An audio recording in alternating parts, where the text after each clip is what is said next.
পৰকীয়া প্ৰেমিকৰ লগত মিলি নিজৰে সন্তানক হত্যা কৰিলে গুৱাহাটীত এগৰাকী মাতৃয়ে।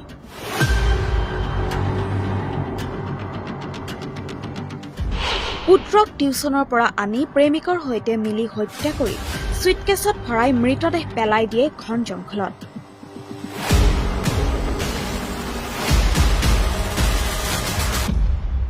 উফ, মাতৃ দিৱসৰ দিনটোতে পোহৰলৈ আহিছে কি এক নাৰকীয় ঘটনা। কেনেকৈ বাৰু নিজ জন্মদাত্ৰী মাতৃয়ে হত্যা কৰিব পাৰে পেটৰ সন্তানক। এইখন অসমৰে আটাইতকৈ শিক্ষিত চহৰ গুৱাহাটী মহানগৰীত হোৱা এক নাৰকীয় ঘটনা। 10 বছৰীয়া মৃন্ময়ক মাতৃ দীপালী ৰাজবংশীয়ে পৰকীয়া প্ৰেমিক জিতুমণি হালৈৰ লগত মিলি ডিঙি চেপি হত্যা কৰি এটা চুইটকেছত ভৰাই পেলাই দিয়ে বশিষ্ঠৰ ঘন জংঘলত। প্ৰথমে প্ৰেমিক আৰু মাতৃয়ে মৃন্ময়ক টিউচনৰ পৰা আনি চকলেট আৰু কল্ড ড্ৰিংকছ খাবলৈ উঠিছিল।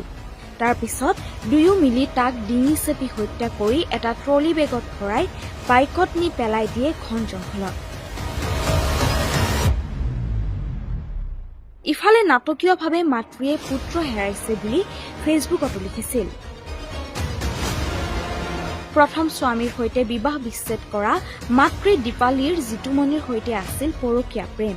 দুয়োৰে প্ৰেমত বাধা হোৱা কণমানি মৃন্ময়ক বৰ নাটকীয়ভাৱে আঁতৰাবলৈ হত্যাই কৰি পেলোৱাৰ সন্দেহ। মাতৃ দিৱসৰ দিনটোতে পোহৰলৈ অহা ঘটনাটোৱে এতিয়া কঁপাই গৈছে আমাৰ সমাজক। এবাৰলৈ হৃদয় নকঁপিল নে এইগৰাকী মাতৃৰ, যি মাতৃয়ে 9 মাহ 10 দিন গৰ্ভত লৈ এদিন তাক জন্ম দি ডাঙৰ দীঘল কৰিলে।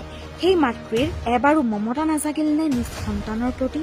সঁচাই আজি আমাৰ হাততো নিন্দা কৰিবলৈ যেন ভাষাৰ অভাৱ হৈছে।